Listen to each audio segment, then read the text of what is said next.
প্রধান উপদেষ্টার বাসভবন যমুনা ঘেরাও কর্মসূচি পালন করছে ৩৫ প্রত্যাশী শিক্ষার্থীরা এবং তারা চাকরির বয়স ৩৫-এর দাবিতে দীর্ঘ ১২ বছর যাবত তারা এই আন্দোলন সংগ্রাম চালিয়ে যাচ্ছে এবং তাদের আজকের এই মহাসমাবেশকে কেন্দ্র করে এখানে তারা হচ্ছে প্রধান উপদেষ্টার যে বাসভবন রয়েছে সেটি হচ্ছে তারা ঘেরাও করেছে এবং এই মুহূর্তে আমরা আপনাদেরকে সরাসরি যুক্ত রেখেছি এবং দেখানোর চেষ্টা করছিলাম যে এখানে তারা প্রধান উপদেষ্টা ডক্টর মোহাম্মদ ইউনূসের যে বাসভবনটি রয়েছে যমুনা এবং সেই যমুনার সামনে হচ্ছে তারা এই ঘেরাও কর্মসূচি পালন করছে এবং এখানে আমরা দেখছিলাম যে আইনশৃঙ্খলা বাহিনীর সদস্য, পুলিশ, এসপিবিএন এবং বাংলাদেশ সেনাবাহিনীর সদস্যরা কিন্তু কঠোর অবস্থান নিয়েছে এবং এক প্রকারে বলা চলে যে দুই গ্রুপের কিন্তু একটু মুখোমুখি একটি অবস্থান রয়েছে আইনশৃঙ্খলা বাহিনীর সদস্যদের সঙ্গে এবং এখানে চাকরি প্রত্যাশী যারা শিক্ষার্থী রয়েছে তারা, এবং আমরা কয়েকজনের সঙ্গে কথা বলার চেষ্টা করবো এবং ইতিমধ্যে তারা আমরা জানতে পেরেছি যে এখানে পুলিশ হচ্ছে টিয়ার শেল এবং সাউন্ড গ্রেনেড ছেড়েছে এবং তাদের এই বিষয়গুলো হচ্ছে তারা আমরা একটু জানানোর চেষ্টা করবো। তবে এখানে আইনশৃঙ্খলা বাহিনীর সদস্য যারা রয়েছেন তারা কিন্তু সর্বোচ্চ কঠোর অবস্থান নিয়েছেন এবং প্রধান উপদেষ্টা যে বাসভবনটি রয়েছে যমুনা এবং যমুনার যে প্রধান ফটকটি এবং সেই প্রধান ফটকটির সামনেই কিন্তু ইতিমধ্যে তারা বাসভবন ঘেরাও কর্মসূচি পালন করছে এবং আমরা একটু কথা বলার চেষ্টা করি। কি অবস্থা, আপনার কি হয়েছে ভাই? আমার দেখেন মারছে, দেখেন আরে মারছে ভাই ভাই এখানে পুলিশ আছে, আর্মি আছে, বিডিআর আছে, কত কি আছে, এসএসএফডি আছে, ওদেরকে আমরা চিনি ভাই। আমরা সাধারণ মানুষ ভাই, স্টাডি করতে করতে আমার শেষ 17টা গুনে ভাইবা দিছি, এই পর্যন্ত আমার জব হলো না। 17টা চাকরি ভাইবার ভিতরে আমি একটা বিলিট না, কেয়ার বলে কোটা, কেয়ার বলে সুপারিশ ভাই।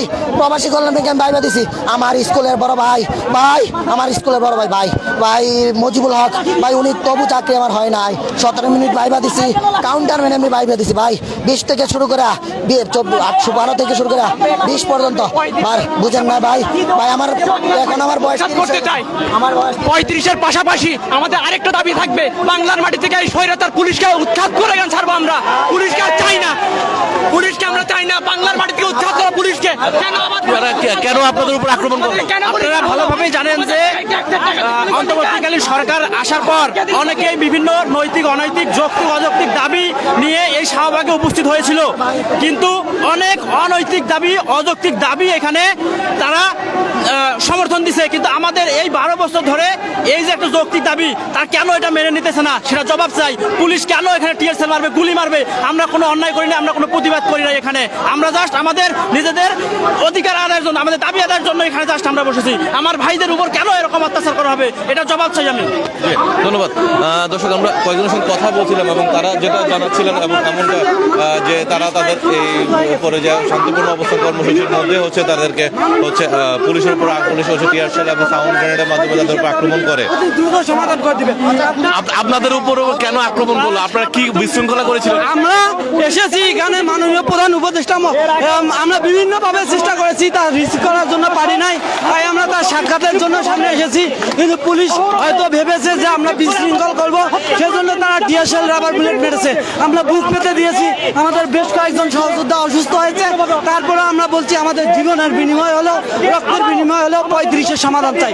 আমরা মাননীয় প্রধান উপদেষ্টার সাক্ষাৎ চাই, আমরা 35-এর সমাধান চাই। 35-এর আন্দোলনটি আর দীর্ঘদিন আমরা দীর্ঘায়িত চাই না, আমরা চাই দীর্ঘ 12 বছরের আন্দোলন সমাধান হোক। আপনারা জানেন বিগত স্বৈরাচার সরকার আমাদেরকে বারবার প্রতারণা করেছে, হামলা মামলা নির্যাতন করেছে। ছাত্র সমাজকে তারা প্রতারিত করার ফল হিসেবে এই ছাত্র সমাজ তাদেরকে দিল্লি পাঠিয়ে দিয়েছে। আজকে দেখেন স্বৈরাচার সরকারের এতগুলো এমপি মন্ত্রী, তারা যেহেতু ছাত্র সমাজকে মূল্যায়ন করে নাই, ছাত্র সমাজের পালস বুঝতে পারে নাই, তাদের অবস্থান বাংলাদেশে হয় নাই। তাই বর্তমান যে সরকার, যে আমাদের ডক্টর মোহাম্মদ ইউনূস স্যার, যে আমাদের বৈষম্য বিরোধী ছাত্র আন্দোলনের সরকার, আপনারা জানেন যে আমি নিজেই উত্তরার বৈষম্য বিরোধী ছাত্র আন্দোলনের সম্মুখ সারিতে অবস্থান নিয়েছি। আমার ডান কানের এখনো শুনতে সমস্যা হয়। যে এই আমরা যেখানে যারা আছি, আমরা সবাই মূলত বৈষম্য বিরোধী ছাত্র আন্দোলনের সাথে উৎপর্তভাবে জড়িত ছিলাম। আমরা সরকারের কোটা বিরোধী আন্দোলন সময়ের সাথে সেটা সরকার। ধন্যবাদ আপনাকে। দর্শক, আমরা বেশ কয়েকজনের সঙ্গে কথা বলছিলাম এবং তারা কিন্তু তাদের যে অসুস্থতার কথা জানিয়েছে এবং এখানে এক ভাই একটু খুবই অসুস্থ। আমরা বৈষম্য বিরোধী আন্দোলন করেছি, আমাদের ছাত্র ভাইয়েরা জীবন দিয়েছে, আমাদের জন্য জীবন দিয়েছে। আমাদের কথা কেন রাখবে না? আমাদের প্রিয় সার্জিস ভাই, তোমাকে আমি অনুরোধ করে তোমরা আমাদের পক্ষে আসো। তোমরা কেন আমাদের বিপক্ষে গেছো? তোমরা কে দেখো না বিশ্বের 126টা দেশ, যেখানে 126টা দেশে সরকারের সময় জীবন দিয়ে দাবি আদায় করা হয়েছে। কোটা সংস্কার আন্দোলন তার প্রমাণ।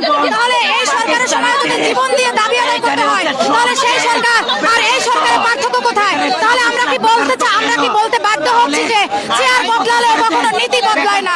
মানুষ যখন ক্ষমতা পায় তখন ছাত্র সমাজের কথা ভুলে যায়।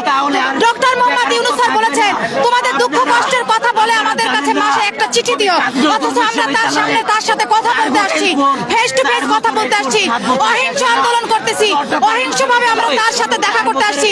কেন এখানে আমাদের ছাত্র সমাজের উপরে গুলিবিদ্ধ করা হলো? আজকে কেন সবাই মৃত্যুর মুখে পড়ে হলো? কেন গুলিতে আহত হতে হবে কেন? তার মানে কি? তার মানে আগে সরকারের আমলে যারা আন্দোলন করতে বলতো বিএনপি, জামাত, আর এখন যারাই আন্দোলন করে তারাই ছাত্রলীগ। তাহলে কি এই দেশের ছাত্র সমাজরা কখনো কোন আন্দোলন করতে পারবে না? তাদের দাবি পূরণ হবে না? আবেদনের বয়স সীমার মতো যৌক্তিক একটা দাবি। দর্শক, আমরা বেশ কয়েকজনের সঙ্গে কথা বলছিলাম এবং তারা যেটা বলছিলেন যে তারা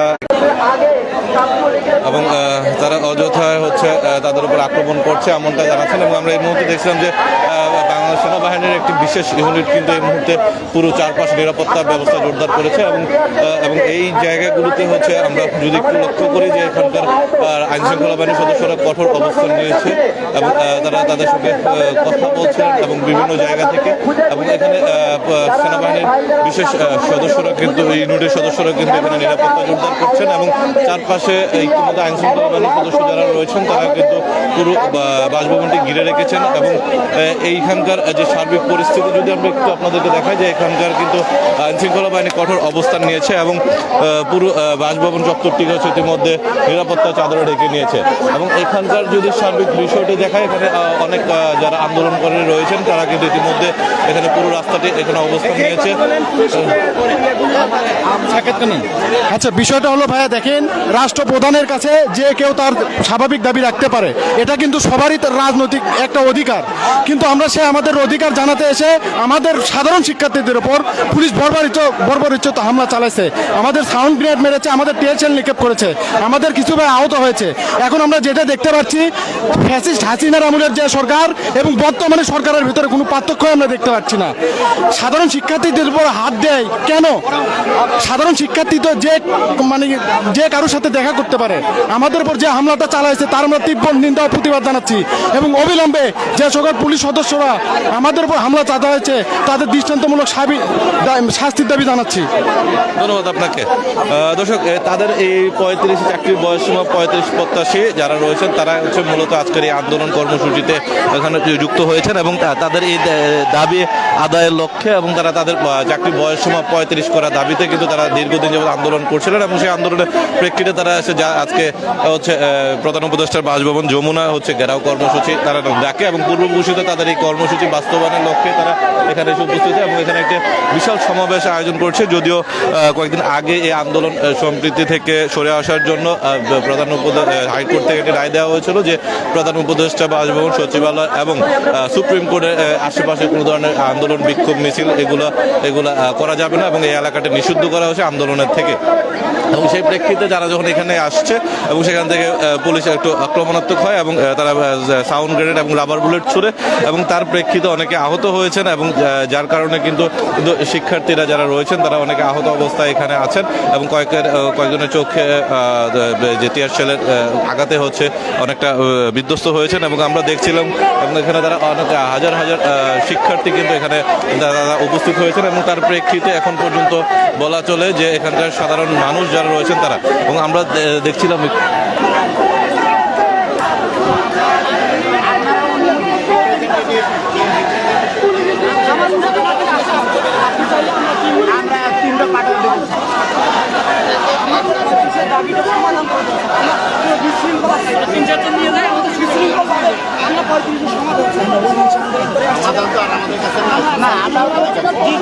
আপনাদের মাধ্যমে আপনারা কাজটা তো ভালো করেন না।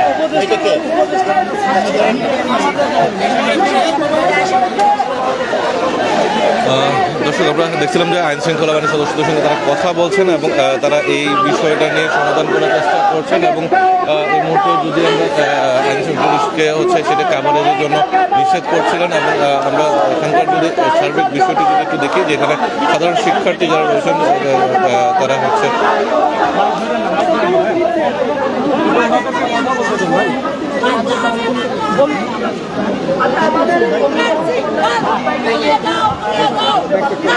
এবং এই মুহূর্তে আমরা দেখছিলাম যে যারা এখানে আসছেন এবং তারা পুলিশের সঙ্গে কথা বলার চেষ্টা করছিলেন এবং তাদের দাবি হচ্ছে তারা তাদের যৌক্তিক দাবিগুলো প্রধান উপদেষ্টার কাছে জানানোর চেষ্টা করছিলেন এবং সেটার জন্য তারা মূলত আজকে এখানে এসেছেন এবং তাদের দাবি আদায় অবগত করার জন্যই হচ্ছে মূলত তারা এখানে আজকে উপস্থিত হয়েছেন এবং এখান থেকে তারা তাদের এই দাবির জন্য প্রধান উপদেষ্টার গোচরে দেওয়ার জন্য তারা এই দাবি নিয়ে হচ্ছে এখানে তারা ঘেরাও কর্মসূচি পালন করে।